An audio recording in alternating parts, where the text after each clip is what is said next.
Hello everyone. இன்னைக்கு IPL 2025 retention பத்தியோட updates பத்தி பார்க்கலாம். புதுசா ரூல்ஸ்லாம் கொண்டு வந்திருக்காங்க. நிறைய இன்ட்ரெஸ்டிங் செக்மெண்ட்ஸ்லாம் இருக்க மாட்டிருக்கு. இந்த தடவை பாத்தீங்கன்னா நிறைய பிளேயர் சேலரி கேப்லாம் வந்து இன்க்ரீஸ் பண்ணியிருக்காங்க. ஒவ்வொன்றா நம்ம என்னென்னு பார்க்கலாம். இப்போ ஐபிஎல் பாத்தீங்கன்னா ஒரு 7 ரூல்ஸ் கொண்டு வந்திருக்காங்க. நியூ ரூல்ஸ் நேற்று தான் அந்த ஐபிஎல் ரிட்டன்ஷன்ல கொண்டு வந்திருக்காங்க. ஃபர்ஸ்ட் ரூல் பார்த்தோம்னா மொத்தம் 6 ரிட்டன்ஷன் கொண்டு வந்திருக்காங்க இந்த டைம். அதுல பாத்தீங்கன்னா எவ்வளவு ஃபாரினர் வேணா எடுத்துக்கலாம், எவ்வளவு இந்தியன் வேணா எடுத்துக்கலாம். இது வந்து நிறைய டீமுக்கு அட்வான்டேஜ்னே கூட சொல்லலாம். ஏன்னா சன்ரைசர்ஸ் ஹைதராபாத் மாதிரி டீமுக்குலாம் இது வந்து ஒரு நல்ல அட்வான்டேஜ். ஏன்னா அவங்களுக்கு வந்து நிறைய ஃபாரினர்ஸ் தான் ரிட்டர்ன் பண்ண முடியும். இந்தியன் வந்து கம்மியாக தான் பண்றதுக்கு சான்சஸ் இருக்கும். ஸோ அவங்களுக்கு இது அட்வான்டேஜா இருக்கலாம். தென் செகண்ட் ரூல் பார்த்தோம்னா இது 5 கேப்டு பிளேயர் வந்து ரிட்டர்ன் பண்ணலாம், 2 அன்கேப்டு பிளேயர் வந்து ரிட்டர்ன் பண்ணலாம். அதுல வந்து இந்தியன் ஆர் ஃபாரினர் இதுலயும் அதே மாதிரி தான் எவ்வளவு வேணா எடுத்துக்கலாம். தென் தேர்ட் ரூல் பாத்தீங்கன்னா சேலரி கேப் வந்து இன்க்ரீஸ் பண்ணிருக்காங்க. லாஸ்ட் இயர் பார்த்தோன்னா 100 crores இருந்தது அந்த ஆப்ஷனுக்கு முன்னாடியான பிரைஸ் வந்து. இந்த டைம் வந்து 120 crores கொண்டு வந்திருக்காங்க. அப்புறம் பாத்தீங்கன்னா 2025-26 இதுலலாம் வந்து இன்க்ரீஸ் பண்ணிருக்காங்க. சேலரி கேப் அப்படி இன்க்ரீஸ் ஆகுது. தென் ஃபோர்த் ரூல் பார்த்தோம்னா ஒவ்வொரு மேட்சுக்கும் பாத்தீங்கன்னா ஒரு பிளேயருக்கு 7.5 lakhs அதாவது சேலரி கேப் கொடுக்குறாங்க. இன்க்ளூடிங் இம்பாக்ட் பிளேயர் கூட. இம்பாக்ட் பிளேயரா உள்ள வரவங்களுக்கும் 7.5 lakhs வரும். ஸோ இது ஒரு அட்வான்டேஜா இருக்கலாம். இப்போ பாத்தீங்கன்னா பேஸ் பிரைஸ்ல வந்து 20 lakhsல ஒரு பிளேயர் வராங்கன்னா அவர்லாம் வந்து 1 crore கூட எடுக்க அதிக சான்சஸ் இருக்கும். ஏன்னா 14 மேட்சஸ்மே 11ல இருந்தாருன்னா அப்ராக்சிமேட்டா ஒரு 105 lakhs வரும். அப்படின்னா ஒரு 1 இந்த ரூல் crore வந்து ஒரு இம்பாக்ட் எக்ஸ்ட்ராவே பிளேயருமே ஆட் சம்பாதிக்கலாம். ஆகும். இம்பாக்ட் பிளேயருக்குமே இந்த ரூல் இம்பாக்ட் பிளேயருக்கும் ஆட் ஆகும். இம்பாக்ட் பிளேயருக்கும் ஆட் ஆகுது. ஸோ ஆனா ஒரு பேஸ் 7.5 பிரைஸ்ல இப்போ ஆப்ஷன்ல இப்போ 20 lakhsல ஆப்ஷன்ல வராருன்னு வச்சுக்கோ. இப்போ 14 மேட்சுமே 11ல ஆடினாலுமே 7.5 lakhs பெர் மேட்சுக்குனா 14 மேட்சஸ் ஆடினா 105 lakhs வரும். அப்படின்னா 1 crore அதுலயே சம்பாதிக்கலாம். இதெல்லாமே பேஸ் பிளேயருக்கு பிரைஸ் தாண்டியே அட்வான்டேஜான சம்பாதிக்கலாம். ரூலா இருக்கு. அதே மாதிரி இம்பாக்ட் பிளேயர் ரூல் வந்து 2027 வரைக்கும் கண்டினியூ ஆகும். நெக்ஸ்ட் மெகா ஆப்ஷன் வரைக்கும் கண்டினியூ ஆகும். 27 வரைக்கும் இருக்கு. ஆமா, அது ஒண்ணு அண்ட் இருக்கு. கடைசியா தென் 7th ஒரு ரூல் வந்து தோனிக்கு ஏற்ற மாதிரி ரூல். அதாவது என்னன்னா அன்கேப்டு பிளேயர் 5 வருஷம் இந்தியா ஆடல அப்படின்னா, எந்த இந்தியா ஆடலன்னா இந்தியன் பிளேயர்ஸ் மட்டும்தான். 5 வருஷம் ஆடலன்னா அவங்க வந்துட்டு அன்கேப்ட் ஆயிடுவாங்க அப்படின்னு சொல்லிட்டு. ஸோ அந்த கேட்டகரியில தோனி வருவாரு. சப்போஸ் தினேஷ் கார்த்திக் அதுதான் ரிட்டையர்மெண்ட் கேப்டு அனௌன்ஸ் பிளேயர் பண்றாரு. வந்து அதான் அனௌன்ஸ் கேப்டு பிளேயர் பண்ணாங்கன்னா எப்ப அவரு அன்கேப்டா வந்திருப்பாரு. எடுக்கலாம்னா 5 இயர்க்கு மட்டும் ரிட்டர்ன்ஷன் 5 இயர்க்கு முன்னாடி ரிட்டைர்மெண்ட் அனௌன்ஸ் பண்ணிருக்கணும். அதே மட்டும் அந்த அன்கேப்டு பிளேயர் ரிட்டன்ஷனுக்கு வந்து மேக்ஸிமம் 4 crores வரலாம் அவங்க அலோகேட் பண்ணிருக்காங்க. போன ஐபிஎல் எல்லாம் வந்து அவங்களுக்கு அன்கேப்டு பிளேயர்ஸ்க்கு தோனிக்கெல்லாம் ரிட்டன்ஷன் வந்து ஹையா 10 crores மேல இருந்தது. இப்போ வந்து அதை கட் டவுன் பண்ணிருக்காங்க. 4 crores வரலும் கட் டவுன் பண்ணிருக்காங்க. மேக்ஸிமம் அதுக்குதான் ஒரு அந்த அன்கேப்டு ரூலே கொண்டு வந்திருக்காங்க. ஓ, அதுக்கு தான் அந்த ரூல் கொண்டு வந்திருக்காங்க, அந்த 7th ரூல் அன்கேப்ட் ரூல். அப்ப அன்கேப்டா நீ எடுத்துட்டீங்கன்னா தோனியோட பிரைஸ் வந்து கம்மியா எடுத்துக்கலாம். ஏன்னா தோனி வந்து அந்த பினிஷிங்ல தான் வராருங்கிறப்ப அவரை வந்து 16 crore கொடுத்து பிரைஸ் இன்வெஸ்ட்மெண்ட் பண்ண மாட்டாங்க. அதனாலதான் அந்த அன்கேப்ட் ரூல் கொண்டு வந்திருக்காங்க. நல்ல ஒரு ரூல் தான், தோனிக்குனே வச்ச ரூல் மாதிரி இருக்கு. அப்புறம் என்னன்னா இன்னொன்னு கொண்டு வந்திருக்காங்க. இப்போ நிறைய இங்கிலாந்து ஃபாரினர்ஸ் எல்லாம் பாத்தீங்கன்னா என்ன பண்றாங்கன்னா, அந்த அவங்களோட மேட்ச் விளாடணுமேக்காக ஆப்ஷன்ல வராங்க. வந்துட்டு ஒரு 18 crore போறதா இருக்கட்டும், இல்ல 20 crores போறதா இருக்கட்டும், போயிட்டு சீசனே ஆடாம வித்ட்ரா பண்ணிட்டு போயிடுறாங்க. ஸோ அந்த மாதிரி பேக் அடிக்கிற பிளேயர்ஸ்க்கு எல்லாம் பாத்தீங்கன்னா வந்து 2 years பேன் பண்ணிருக்காங்க. அவங்க வந்து 2 season விளையாட முடியாது. அதுக்கப்புறம் தான் அவங்களால வர முடியும். அது ஒண்ணு இருக்கு. இல்ல அந்த மாதிரி ஒரு ரூல் இருக்கு. இன்னொரு ரூல் என்னன்னா, பிக் ஆப்ஷன்ல வந்து இப்போ பார்ட்டிசிபேட் பண்ணணும், ரெஜிஸ்டர் பண்ணனாலே எல்லா பிளேயர்ஸும் ரெஜிஸ்டர் பண்ணிருக்கணும். அப்படி ரெஜிஸ்டர் பண்ணாத பிளேயர்ஸ் வந்துட்டு 2 வருஷம் ஆப்ஷன்ல வந்துட்டு வரவே முடியாது. அந்த மாதிரி போட்டிருக்காங்க. ஆமா, ஸோ அப்போ இந்த இந்த டைம் மெகா ஆப்ஷன் பொறுத்த வரைக்கும் எல்லா பிளேயர்ஸும் ரெஜிஸ்டர் பண்ணிக்கணும். அதாவது ஆல் ஓவர் த வேர்ல்டு. இது வந்து ஆக்சுவலா ஒரு ஆமா. டிஸ்அட்வான்டேஜ் தானே ஐபிஎலுக்கும். ஏன்னா சில பிளேயர்ஸ்னால பார்ட்டிசிபேட் பண்ண முடியாதுன்னா, மேபி நெக்ஸ்ட் இயர் பார்ட்டிசிபேட் பண்ணலாம் அப்படின்னு நினைச்சாங்கன்னா அவங்களால நெக்ஸ்ட் இயர் பார்ட்டிசிபேட் பண்ண முடியாது. அதுக்குதான் அவங்க வந்து என்ன பண்ணிருக்காங்கன்னா, அந்த மேட்ச் ஃபீ கொண்டு வந்திருக்காங்க. சப்போஸ் இப்போ வந்து ஒரு பிளேயர் இங்கிலாந்து பிளேயரே வரான்னு வச்சுக்கோ, ஒரு 5 crore தான் அவன் கிடைக்குதுன்னா, அதை தாண்டி அந்த எல்லா மேட்சும் 11ல இருந்தானா அதுக்கும் உனக்கு ஃபீ கிடைக்குது இல்ல. சோ அதுதான் பேக்கும் அடிக்க கூடாதுன்ற சேலரி கேப்ல இருந்து அந்த 7.5 வராது. அது வந்து ஃபர்ஸ்ட் அக்ரிமெண்ட் படி முடிச்சுட்டு அது இல்லாம எக்ஸ்ட்ராவா 7.5 லேக்ஸ். ஆமா, எக்ஸ்ட்ராவா 7.5 lakh ஒவ்வொரு மேட்சுக்கும் கிடைக்கும். 5 crore ஒரு பிளேயர் வந்து 5 crore சைன்ட் ஆயிருக்கானா, அதை தாண்டி உனக்கு ஒவ்வொரு மேட்ச்லயும் 7.5 lakhs கொடுப்பான் விளாண்டா. 11ல இருந்தாலே நீ போதும். நீ பேட்டிங் வர அதெல்லாம் மேட்டர் கிடையாது. 11ல இருந்தாலும் உனக்கு 7.5 lakhs. இம்பாக்ட் பேர வந்தினாலும் 7.5 lakhs கொடுத்துருவோம் எல்லா மேட்சுக்கும். ஸோ இதுதான் வந்துட்டு பிசிசிஐ விட்ட ஐபிஎல் 2025-27க்கான ரூல்ஸ். நெக்ஸ்ட் நம்ம இந்த வீடியோ எதுக்குன்னா, நம்ம இந்த ஃபர்ஸ்ட் கொடுத்த அந்த ரிட்டென்ஷன் இருக்கு இல்லைங்களா, ஐபிஎலுக்கு 6 ரிட்டென்ஷன். ஸோ அதுல எந்தெந்த டீம் எந்த மாதிரி ரிட்டென்ஷன் போவாங்க, எது ஆர்டிஎம் யூஸ் பண்ணுவாங்க அப்படின்ற மாதிரி செஷன் தான் நமக்கு இந்த வீடியோல. ஸோ அதுல வந்துட்டு ஒரு 4 பேர் இருக்கும். இந்த 4 பேருக்கும் ஒரு ஐடியா சொல்லுவோம். இப்போ சிஎஸ்கே யாரை ரிட்டைன் பண்ணிக்கலாம் அப்படின்னு சொல்லிட்டு நான் ஒரு கருத்து சொல்லுவேன். அதே மாதிரி ஸ்ரீஹரி அவர் ஒரு கருத்து சொல்லுவாரு, பாலஸ் அவர் ஒரு கருத்து சொல்லுவாரு, பாலா. இப்படி 4 பேருமே அவங்கவுங்க கருத்து சொல்லுவாங்க. ஸோ அவங்களுக்கான ஒப்பீனியன்ல அவங்க ஐபிஎல் பார்த்ததுல எந்தெந்த டீம் இந்த மாதிரி ரிட்டைன் பண்ணுவாங்க அப்படின்றத வந்து இந்த வீடியோல பார்க்கலாம். வந்து last year table order wise first Kolkata Knight Riders champions. அவங்க வந்துட்டு எந்தெந்த பிளேயர்ஸ் ரிட்டைன் பண்ணுவாங்க, 6 பிளேயர்ஸ் ரிட்டைன் பண்ணுவாங்களா, இல்ல வந்துட்டு ஆர்டிஎம் போவாங்களா அப்படின்றத வந்து சொல்லுங்க. உங்களோட ஒப்பீனியன்ல எவ்வளவு பிளேயர்ஸ் ரிட்டைன் பண்ண போறாங்க அப்படின்றது. ஸோ ஃபர்ஸ்ட் பாலா, கேகேஆர் வந்துட்டு கேகேஆர் டீம் யார் யாரை ரிட்டைன் பண்ணுவாங்க நெக்ஸ்ட் இயர் மெகா ஆப்ஷனுக்கு? ஸோ டோட்டலாக வந்து 6 ரிட்டன்ஷன் இந்த டைம் கொண்டு வந்திருக்காங்க. எனக்கு தெரிஞ்சு கேகேஆர் வந்து ஸ்ரேயஸ் ஐயரை வந்து ரிட்டைன் பண்ணிடுவாங்க. ஏன்னா அவர் லாஸ்ட் இயர் ட்ராஃபி வின் பண்ணி கொடுத்துருக்காரு. அவர் வந்து பேட்ல அந்த அளவுக்கு அவர் பெர்ஃபார்மன்ஸ் கொடுக்குறனாலும் அவர் கேப்டனா வந்து ட்ராஃபி வின் பண்ணியிருக்காங்கிறப்போ ஸ்ரேயஸ் ஐயர் எடுத்துருவாங்க. எனக்கு தெரிஞ்சு ஸ்ரேயஸ் ஐயர், நரைன் ரசல், அவங்க தான் ஒரு பேக் போன்னே சொல்லலாம் கேகேஆருக்கு. அவங்க 2 பேர் வந்துருவாங்க, ஒரு 2 ஃபாரினர். தென் வந்து வருண் சக்கரவர்த்தி, அவர் அந்த கேகேஆர் செட்டப்புக்கு வந்ததுக்கு அப்புறம் அவர் நல்லா பண்ணியிருக்காரு. ஸோ வருண் சக்கரவர்த்தி எடுத்துருவாங்க 4 ஆச்சு. ரிங்கு சிங் லாஸ்ட் இயர் அந்த அளவுக்கு பெர்ஃபார்மன்ஸ் கொடுக்கல. ஏன்னா அவங்க எல்லாமே டாப் ஆர்டர்லேயே ஃபினிஷ் பண்ணிட்டாங்க. டாப் ஆர்டர்ல வந்து ஃபில் சால்ட், நரைன் அவங்கள்ட்டே போனதுனால லாஸ்ட் இயர் அந்த அளவுக்கு ரிங்குனால பெர்ஃபார்மன்ஸ் கொடுக்க முடியல. ஸோ 5 ஆச்சா. எனக்கு தெரிஞ்சு 6th வந்து ஒன்னு ஹர்ஷித் ராணா ஆர் வெங்கடேஷ் ஐயர், இதுல வந்து போக வாய்ப்பு இருக்கும். ஆனா அவங்க 2 பேருமே போனாலும் ஆர்டிஎம் லேஸ் பண்ணிடுவாங்க. மொத்தம் 5 ரிட்டன்ஷன் சொல்றேன். ஒன்னு வந்து ஆர்டிஎம், அந்த ஆர்டிஎம் வந்து ஹர்ஷித் ராணா ஆர் வெங்கடேஷ் ஐயர். இதுதான் என்னோட கேகேஆரோட ரிட்டன்ஷனா இருக்கும். ஓகே. ஸோ நீ நினைக்கிற மாதிரி ஹர்ஷித் ராணாக்கு வந்து ஆப்ஷன்ல போவாங்க அப்படின்னு கெஸ் பண்றியா? ஹர்ஷித் ராணா வந்து ஆப்ஷன்ல போயிட்டு ஆர்டிஎம் கார்டு யூஸ் பண்ணி பண்ணலாம். ஹர்ஷித் ராணா ஒரு வெங்கி, ஏன்னா 2 பேருமே நல்லா பெர்ஃபார்மன்ஸ் கொடுத்துருக்காங்க லாஸ்ட் இயர் யாரா இருந்தாலும். ஏன்னா அது ஸோ 50-50 மாதிரி. உங்களுக்கு யார் யார் ரிட்டைன் பண்ணுங்க? நீங்க கேகேஆர் டீம்ல வந்து உங்களோட ரிட்டைன்? எனக்கு நான் பாலாவோட சிமிலரா தான் இருக்குது. நான் வந்து கேகேஆரோட கேப்டன் ஸ்ரேயஸ் ஐயர் அவங்க வந்து எடுத்துருவேன், எப்படியும் ரிட்டர்ன் பண்ணிடுவேன். அதுக்கப்புறம் வந்து என்னோட செகண்ட் சாய்ஸ் வந்து சுனில் நரேன் போன தடவை வந்து வேற லெவல் ஸ்டார்டிங் கொடுத்தாங்க. அது இல்லாம லைக் போன ஐபிஎல் சீசன்ல வந்து அவர் வந்து ஸ்டார்ட் பண்ணி கொடுத்ததுனால வந்து நல்ல அவங்களோட ஸ்கோர் வந்து நல்லா பில்ட் ஆச்சு. எல்லா மேட்சும் அவங்க கான்ஸ்டன்டா வந்து கன்சிஸ்டன்டா ஓபன் பண்ணி கொடுத்தாங்க. அடுத்து தேர்ட் வந்து என்னோட ஆண்ட்ரே ரசல், த மசில் ரசல், அவங்கள வந்து எடுத்துருவேன். அடுத்து வந்து ஹர்ஷித் ராணா. அதுக்கப்புறம் மீதி எல்லாம் வந்து நான் இது ஆப்ஷன்ல பாத்துக்கலாம்னு விட்டுருவேன். என்னோடது 2 ஆர்டிஎம் வச்சு உள்ள போய் பாத்துக்கலாம். மேபி மிச்சல் ஸ்டார்க் ஒரு ஆப்ஷனா இருக்கும்.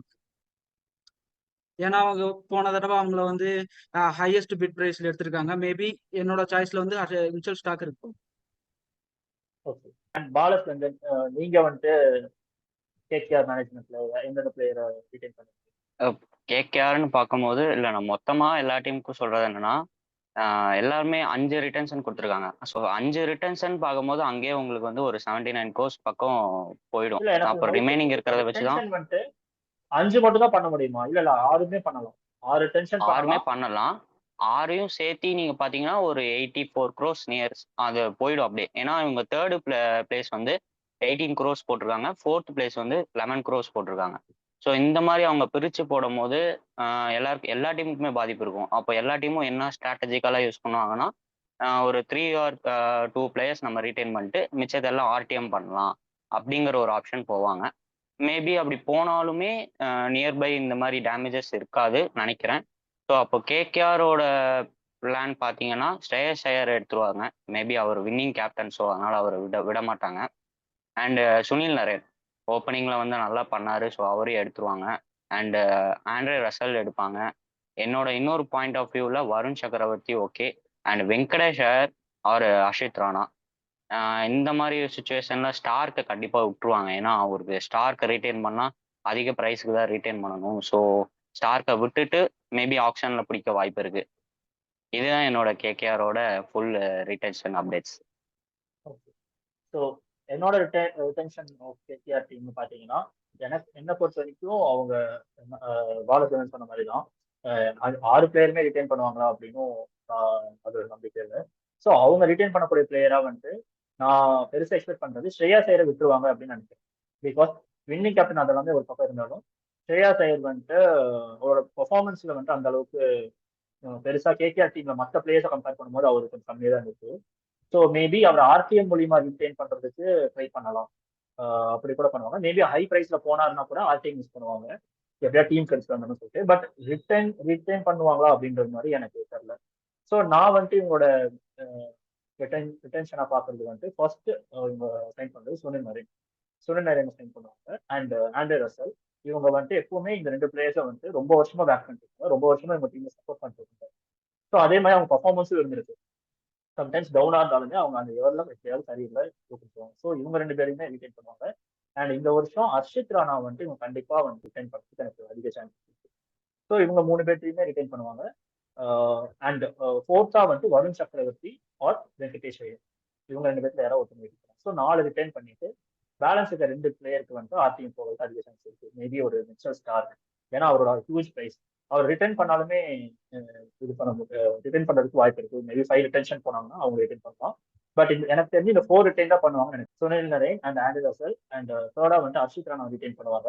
மேபி ஃபியூச்சர் ஸ்டார் அப்படின்னு சொல்லி யூஸ் பண்ணலாம், ஏன்னா அந்த அளவுக்கு அவரோட பெர்ஃபார்மன்ஸ் லாஸ்டே இருந்துச்சு. அண்ட் ஃபோர்த்தா வந்துட்டு அவங்க வருண் சக்கரவர்த்தி ஒரு வெங்கடேஷ் ரிட்டைன் பண்ணுவாங்க.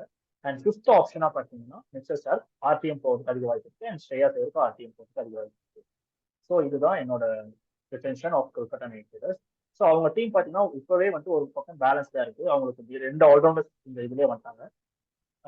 ஸோ நாங்கள் 4 பேருமே சொல்றது பார்த்தீங்கன்னா 2 ஆல்ரவுண்டர்ஸ் வந்திருக்காங்க. ஸோ அப்படி பார்க்கும்போது அவங்களுக்கு ஒரு 2 ஆல்ரவுண்டர்ஸ், அந்த 2 ஆல்ரவுண்டர்ஸ் வச்சு அவங்க இந்த டீம் ஸ்குவாடை பில்ட் பண்ணுறதுக்கு அவங்களுக்கு ஒரு நல்ல இது இருக்கு.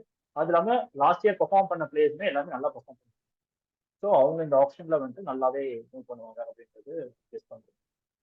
And moving on to the second team, Sunrisers Hyderabad. Sunrisers Hyderabad யாரை ரிட்டைன் பண்ணுவாங்க? அந்த 6 பிளேயர்ஸ். பாலா, நீங்க சொல்லுங்க. இந்த ஆக்சுவலி இந்த ரூல் கொண்டு வந்திருக்காங்கல்ல, 6 ரிட்டென்ஷன்ல வந்து எவ்வளவு இந்தியன் வேணாலும் எடுக்கலாம், எவ்வளவு ஃபாரினர் வேணாலும் எடுக்கலாங்கிறதுக்கு இந்த டீமுக்கு தான் அது வந்து அட்வான்டேஜ்னே சொல்லலாம். ஏன்னா முன்னெல்லாம் பாத்தீங்கன்னா 2 ஃபாரினர் தான் வந்து எடுக்கவே முடியும் ரிட்டைன். ஆக்சுவலி முன்னெல்லாம் வந்து 5 ரிட்டன்ஷன் வச்சிருந்தாங்க, இல்ல 2 ஃபாரினர் தான் வந்து எடுக்க முடியும். இப்போ இந்த டைம் வந்து அப்படி கிடையாது, எவ்வளவு இந்தியன் வேணா எடுக்கலாம், எவ்வளவு ஃபாரினர் வேணா எடுக்கலாம். ஏன்னா இவங்களுக்கு எப்படியுமே ஒரு 3 ஃபாரினர் எடுத்தே ஆகணும். ஸோ என்னோட ரிட்டன்ஷன் என்னவா இருக்குன்னா, கேப்டன் பேட் கமின்ஸ் அவரை ரிட்டைன் பண்ணிடுவேன். தென் வந்து டிராவிஸ் ஹெட், லாஸ்ட் இயர் நல்ல பெர்ஃபார்மன்ஸ் கொடுத்திருந்தாரு. தென் ஃபினிஷிங்ல ஹென்ரி கிளாசன் அவர் இருக்காரு. இப்போ இந்த T20 இந்த இயர் T20ல நல்லா பண்ணியிருக்காருன்னா Heinrich Klaasen and Nicholas Pooran சொல்லலாம். இவங்க 2 நல்லா பண்ணிருக்காங்க. ஸோ ஹென்ரி கிளாசனை ரிட்டைன் பண்ணிடுவேன். தென் வந்து 3 ஆர்டிஎம் நான் யூஸ் பண்ணலான்ட்டு இருக்கேன். ஒன்று வந்து நட்ராஜன் மேல, அவர் மேல ஆர்டிஎம் யூஸ் பண்ணலான்ட்டு இருக்கேன். இன்னொன்று வந்து அபிஷேக் சர்மா, மேபி அவரை ரிட்டைன் பண்ணுவாங்களா எனக்கு தெரியல, அவரையும் ஆர்டிஎம்ல யூஸ் பண்ணிட்டு ஆப்ஷன்ல விட்டு ஆர்டிஎம்ல எடுக்கலான்ட்டு. இன்னொன்று வந்து நிதிஷ்குமார் ரெட்டி எனக்கு வந்து புவியை வந்து ஆப்ஷன்ல விட்டு எடுப்பாங்கன்னு நினைக்கிறேன். அதான் என்னோட ரிட்டன்ஷன் என்ன இருக்குன்னா, Travis head, Henry Klaasen, captain Pat Cummins, இவங்க 3 பேர் ரிட்டன்ஷன். ஆர்டிஎம்ல வந்து அபிஷேக் சர்மா, நட்ராஜன், புவி ஆர் நிதிஷ்குமார் ரெட்டி, இவங்க 2 பேர்ல யாரோ ஒருத்தர் நான் எடுப்பேன் ஆர்டிஎம்ல. ஓகே, தென் ஸ்ரீஹரி, நீங்க சன்ரைஸ் ஹைதராபாத்ல யார் ரிட்டைன் பண்ணுங்க? என்னோட பாயிண்ட் ஆஃப் வியூ என்னன்னா, போன தடவை சன்ரைசர்ஸ் ஹைதராபாத் வந்து நல்லா ஸ்டார்ட் பண்ணாங்க. ஆனா வந்து நல்லா என் பண்ணாங்களா அப்படின்னு சீசன் என் பண்ணாங்கன்னா கேட்டாங்கன்னா இல்ல. ஸ்டார்டிங்ல வந்து அவங்க ஸ்டார்ட் பண்ண விதம் வந்து 264 அதெல்லாம் தாண்டி போயிட்டே இருந்துச்சு. ஆனா எண்டிங்ல போக போக அவங்க வந்து அவங்களோட இது வந்து அந்த கார்ட்ஸ் மட்டும் சரிக்கி விழுந்துருச்சு. ஏன்னா எப்படின்னா ஒரு கான்ஸ்டன்டா ஒரு பேட்ஸ்மேன் இல்லை, எல்லாரும் வர்றவங்கள அடிக்கதான் பார்த்தாங்க. என்னோட ரிட்டன்ஷன் என்னன்னா, கிளாசன் வந்து நல்லா தான் விளையாண்டாரு, அதனால நான் அவரை வந்து கிளாசனை ஃபர்ஸ்ட் எடுத்துக்கிறேன். அடுத்து வந்து டிராவிஸ் ஹெட், இவங்க 2 பேரும் பியூர் பேட்ஸ்மேனா எடுத்துக்கிறேன். அப்புறம் வந்து ஆல்ரவுண்டர்ஸ்ல அபிஷேக் சர்மா. அதுக்கப்புறம் எனக்கு வந்து ஸ்டாண்ட் பை பேட்ஸ்மேன், அதாவது இவங்க எல்லாம் வந்து ஹிட்டர்ஸ் மட்டும் ஆடுறாங்க, இவங்களோட சேர்ந்து ஆடுறதுக்கு ஏடன் மார்க்ரம் எடுப்பேன். அதுக்கப்புறம் வந்து நான் பவுலருக்கு வந்து நட்ராஜன் எடுத்துக்கிறேன். ஏன்னா போன தடவை நட்ராஜன் வந்து நல்லாவே போட்டாரு, டெத் ஓவர்ஸ்லயும் நல்லா மெயின்டைன் பண்ணாரு, அதனால நட்ராஜன். மீதி ஒரு பிளேயர் நான் ஆர்டிஎம்ல சூஸ் பண்ணிக்குவேன். ஆர்டிஎம்ல பேட் கமின்ஸ். ஓகே, சோ உங்களோட ரிட்டன்ஷன் ஆர்டிஎம் யார் யூஸ் பண்ணீங்க? நான் பேட் கமின்ஸ் போவேன். அதுக்கப்புறம் வந்து புவனேஸ்வர் குமார். இல்ல, மொத்தம் நீங்க சொன்ன இந்த 6 பேர் ரிட்டைன் ஃபர்ஸ்ட் கிளாசன், அப்புறம் வந்து செகண்ட் வந்து Travis Head, third Abhishek Sharma, fourth வந்து நட்ராஜன், அதுக்கப்புறம் வந்து Aiden Markram. Okay, so Pat Cummins எடுத்துவீங்களா? பேட் கமின்ஸ் நான் ஆர்டிஎம்ல பார்ப்பேன். ஓகே ஓகே, அண்ட் பாலஸ்கந்தன் நீங்க? என்னோட இது பார்த்தீங்கன்னா Travis head and Heinrich Klaasen, அவங்க 2 பேருமே போன சீசன் வந்து பிரமாதமாக ஸ்டார்ட் பண்ணி பேட்டிங்லாம் பண்ணாங்க. ஸோ அவங்க 2 பேரும் ரிட்டைன் பண்ணிடுவேன். தேர்ட் பார்த்தீங்கன்னா பேட் கமின்ஸ் அவர் வந்து டீமை சூப்பராக லாஸ்ட் இயர் கொண்டு போனார். எக்ஸப்ட் அந்த ஃபைனல் தான் மிஸ் ஆச்சு அவருக்கு. மற்றபடி நல்லாவே கொண்டு போயிருந்தாரு. பேட் கமின்ஸு தேர்டு பிளேயராக ரிட்டைன் பண்ணிடுவேன். அண்ட் ஃபோர்த்தாக அன்கேப்டாக நான் நிதிஷ் ரெட்டியை ரிட்டைன் பண்ணுவேன். ஸோ அவர் போன டைம் நல்ல ஒரு யங்ஸ்டராக தெரிஞ்சார் டீமுக்கு. அவரை ரிட்டைன் பண்ணிட்டு மிச்சம் 2 பிளேயரை வந்து நான் ஆர்டிஎம் பண்ணிடுவேன். ஆர்டிஎம்ல வந்து பார்த்தீங்கன்னா நட்ராஜன் அண்ட் அபிஷேக் சர்மா, இவங்க 2 பேரையும் வந்து நான் ஆர்டிஎம்ல யூஸ் பண்ணிப்பேன். ஓகே. ஸோ எனக்கு வந்துட்டு சன்ரைஸ் ஹைதராபாத்ல யார் ரிட்டைன் பண்ணுவேன் இப்போ நான் ஃபர்ஸ்ட் வந்துட்டு என்னோட ரிட்டென்ஷன்ல ஃபர்ஸ்ட் இருக்கக்கூடியது என்ரிக் கிளாசிக். அவரோட பெர்ஃபார்மன்ஸ் சன்ரைஸ் ஹைதராபாத்துக்கு லாஸ்ட் இயர் நல்லா இருந்துச்சு. ஸோ அவரு and second Travis head and third Pat Cummins then fourth. So இவங்க 3 பேர்த்தையும் நான் கன்ஃபார்ம் ரிட்டைன் பண்ணுவேன். சன்ரைஸ் ஹைதராபாத் பண்ணுவாங்கன்னு யூஸ் பண்ணுறேன். அண்ட் அதுக்கப்புறம் ஃபோர்த் அபிஷேக் சர்மா, அவரோட பெர்ஃபார்மன்ஸ். அண்ட் பேலன்ஸ் 2மே ஆர்டிஎம் போவாங்க. அந்த ஆர்டிஎம்ல வந்துட்டு ஒன்று நட்ராஜன் போவாங்க, இன்னொன்று நிதிஷ்குமார் ரெட்டிக்கு போவாங்க அப்படின்றது நான் யூஸ் பண்ணுவேன். ஸோ இதுதான் வந்துட்டு சன்ரைஸ் ஹைதராபாத் டீம்ஸ்க்கான ரிட்டென்ஷன். அண்ட் நெக்ஸ்ட் நம்ம பார்க்கக்கூடிய team Rajasthan Royals. Okay, Rajasthan ராயல்ஸோட ரிட்டென்ஷன் என்னவா இருக்குன்னா, கேப்டன் சஞ்சு அவரை வந்து ரிட்டைன் பண்ணிடுவாங்க. Then SSV Jaiswal last year வந்து அந்த அளவுக்கு பெர்ஃபார்மன்ஸ் கொடுக்கலனாலும் அவரை பேக் பண்ணுவாங்க. ஏன்னா அதுக்கு முந்தின சீசன் வந்து அவர் நல்லா பெர்ஃபார்மன்ஸ் கொடுத்துருக்காரு. ஸோ அவரையும் பேக் பண்ணிடுவாங்க. ஜாஷ் பட்லர், ஏன்னா அவர் வந்து லாஸ்டோட சீசன் பார்த்தீங்கன்னா 200 அடிச்சிருந்தாரு. 2மே மேட்ச் வின்னிங்ல வந்திருக்கு. ஒன்று ஆர்சிபிக்கு அகேன்ஸ்டா, இன்னொன்று கேகேஆருக்கு அகேன்ஸ்டா 200 வந்து மேட்ச் வின்னிங் நாக் ஆடி கொடுத்துருக்காரு. ஸோ அவர் வந்து ஒரு பிக் மேட்ச் பிளேயர்னே சொல்லலாம். ஜாஷ் பட்லர் ரிட்டைன் பண்ணிடுவாங்க தேர்டா. தென் சகல் அவரை ரிட்டைன் பண்ணிடுவாங்க. ஐபிஎல் ஹையஸ்ட் விக்கெட் டேக்கர்னே சொல்லலாம் சகல. அவரை வந்து 4th ரிட்டென்ஷனா எடுத்துருவாங்க. எனக்கு தெரிஞ்சு 5th வந்து ரியான் பராக வந்து மேபி ஆர்டிஎம்ல யூஸ் பண்ண வாய்ப்பு இருக்கலாம். ஸோ இதான் என்னோட 5 ரிட்டென்ஷன். நான் 6 போல 5 தான் சொல்லலான் இருக்கேன். ஸோ 5 ரிட்டென்ஷன் இதுதான். ஸோ ஒன்று ஆர்டிஎம் யூஸ் பண்ணுவாங்க, ஒன்று ஆர்டிஎம் ரியான் பராக். ஓகே. இல்ல 4 ரிட்டென்ஷன் ஒரு ஆர்டிஎம் சொல்றீங்க. 2 நான் 6 ஆர்டிஎம் போல 5 தான் சொல்றேன். 5 தான் நான் என்னோட ஒரு 5 தான் ஆர்டிஎம் சொல்றேன். யூஸ் பண்ணுவாங்க சொல்றியா? இல்ல 4 ரிட்டைன் சொல்லிட்டு ஒரு ஆர்டிஎம். நான் 5 தான் சொல்றேன், 6 சொல்லல, 5 தான் சொல்றேன். 6 அதான் 6 போக மாட்டாங்கன்றேன். என்னோடது 5 தான். Okay. Yes bro, next clear பண்ணுங்க. என்னோட இது ரிட்டென்ஷன் பிளேயர்ஸ்னா ராஜஸ்தான் ராயல்ஸ்னா பாலா சொன்ன மாட்டேன், சிமிலர் தான். ஃபர்ஸ்ட் சஞ்சு சாம்சன் கேப்டன், அவரை எடுத்துருவோம். அதுக்கப்புறம் வந்து ஓப்பனிங் பேட்ஸ்மேன் எஸ்எஸ்பி ஜெய்ஸ்வால். அவங்க போன சீசன்ல எஸ்எஸ்பி ஜெய்ஸ்வால் அவ்வளோ பெர்ஃபார்ம் பண்ணலனாலும் அதுக்கு முந்தின வருஷம் அவர் வந்து அவரோட மேசிவ் ஸ்டார்ட் வந்து இம்பார்ட்டன்ட்னு நினைக்கிறேன் ராஜஸ்தான் ராயல்ஸ்க்கு. அடுத்து வந்து நான் ரவிச்சந்திரன் அஸ்வின் வந்து எப்படின்னா ஒரு இம்பாக்ட், அந்த கேமுக்கு வந்து இம்பாக்ட் நிறைய கொடுப்பாரு. அதுக்கப்புறம் வந்து நிறைய சஜஷன்ஸ் அதெல்லாம் கொடுக்கறதுனால ராஜஸ்தான் ராயல்ஸுக்கு ரவிச்சந்திரன் அஸ்வின் முக்கியமான பிளேயர் நினைக்கிறேன். ஸோ அதனால நான் ரவிச்சந்திரன் அஸ்வின் எடுத்துக்குவேன். அப்புறம் வந்து ஜாஸ் பட்லர் எடுப்பேன். அதுக்கப்புறம் 5th ரிட்டென்ஷனா வந்து சகல். அதுக்கப்புறம் நான் வந்து இன்னொரு இது வந்து ரியான் பராக் வந்து நான் ஆர்டிஎம் போவேன். அண்ட் பாலஸ்கந்தன், நீங்க சொல்லுங்க, யார் ரிட்டைன் பண்ணுவாங்க, யார் ஆர்டிஎம் போவாங்க? ராஜஸ்தான் ரிட்டைன் பார்த்தா சஞ்சு சாம்சன் கேப்டனா ஃபர்ஸ்ட் ரிட்டைன் பண்ணிடுவாங்க. அண்ட் செகண்டா பார்த்தீங்கன்னா ஜெய்ஸ்வால் ஓப்பனிங் பேட்ஸ்மேன். அப்புறம் ஜாஸ் பட்லர், பாலா சொன்ன மாதிரி லாஸ்ட் சீசன் வந்து 2 செஞ்சுரி அடிச்சாரு. ஆர்சிபிக்கு எதிராக அடிச்சாரு ஒன்று, இன்னொன்று வந்து சேசிங்ல கொல்கத்தாக்கு எதிராக அடிச்சாரு. ஸோ அந்த மாதிரி ஒரு நல்ல ஒரு ஹிட்டிங் மோட்ல இருக்கிற பிளேயர் வந்து விட மாட்டாங்க ராஜஸ்தான். இன்னொன்று வந்துட்டு ட்ரெண்ட் போல்ட் எடுப்பாங்க. பவர் பிளேயில் வந்து அவர் தான் வந்து ஸ்டார் பவுலராக இருக்கார் இப்போதைக்கு. ஃபர்ஸ்ட் ஓவர் போட்டாலே விக்கெட்டு தான், அந்த மாதிரி ஒரு பவுலர் அவர். செகண்ட் இன்னொரு ரிட்டென்ஷன் பார்த்தீங்கன்னா சஹல் எடுப்பாங்க. ஸோ 5 தான் ரிட்டென்ஷன். அண்ட் ஆர்டிஎம் யூஸ் பண்ணுறது பார்த்தா ரியான் பராக் தான் ஆர்டிஎம்மாக யூஸ் பண்ணுவாங்கன்னு தோணுது. மேபி அவர் அவ்வளோ ப்ரைஸ் போக மாட்டார் ஆப்ஷன் வந்தாலும். ஸோ ஒரு 6 to 5 crores அவரை பிடிச்சிருவாங்க எப்படியோ ராஜஸ்தான். ஸோ நீங்க சொல்றது வந்துட்டு Jos Buttler, Sanju Samson, Trent Boult, அதுக்கப்புறம் ரியான் பராக், 4 பேர் சொல்லியிருக்கீங்களா? இல்லை ஜாஸ் பட்லர், சஞ்சு சாம்சன், ஜெய்ஸ்வால், அப்புறம் சஹல், அப்புறம் ட்ரெண்ட் போல்ட். 5 ரிட்டென்ஷன். ஆர்டிஎம்ல வந்துட்டு ரியான் பராக். ஓகே. ஸோ இது பாலஸ்கந்தனோட ரிட்டென்ஷன். அண்ட் நான் யாரை வந்துட்டு ராஜஸ்தான் ராயல்ஸ் ரிட்டைன் பண்ணுவாங்க அப்படின்னு கெஸ் பண்றேன் அப்படின்னா, ஃபர்ஸ்ட் ரிட்டென்ஷனா வந்துட்டு சஞ்சு சாம்சன் ரிட்டைன் பண்ணுவாங்க. அண்ட் செகண்ட் வந்துட்டு எஸ்எஸ்வி ஜெய்ஸ்வால். அவங்க ரிட்டைன் பண்ணுவாங்க. And third Jos Buttler. And ஃபோர்த்ல வந்துட்டு அவங்க ரிட்டைன் பண்ணக்கூடிய பிளேயரா வந்துட்டு யுஸ்வேந்திர சஹல், இவங்க 4 பேர்த்த ரிட்டைன் பண்ணுவாங்க. அப்புறம் ஒரு ஆர்டிஎம் போவாங்க, அது வந்து ரியான் பராக் ஆர்டிஎம் போவாங்க. ஸோ மோஸ்ட்லி எனக்கும் பாலாக்கும் சிமிலரான ரிட்டன்ஷன் ராஜஸ்தான் ராயல்ஸை பொறுத்த வரைக்கும். ஸோ இதுதான் நானும் கெஸ் பண்றேன். ஏன்னா இந்த டைம் அஸ்வினை மேபி ட்ரேட் பண்ற மாதிரி பேசிட்டு இருக்காங்க. அந்த மாதிரி ஒரு நியூஸ் இருக்கு. ஆர் அஸ்வின் ஆப்ஷனுக்கு வர்றதுக்கு பார்ப்பாங்க. மேபி அஸ்வினுக்கு ஆர்டிஎம் போனாலும் போவாங்க.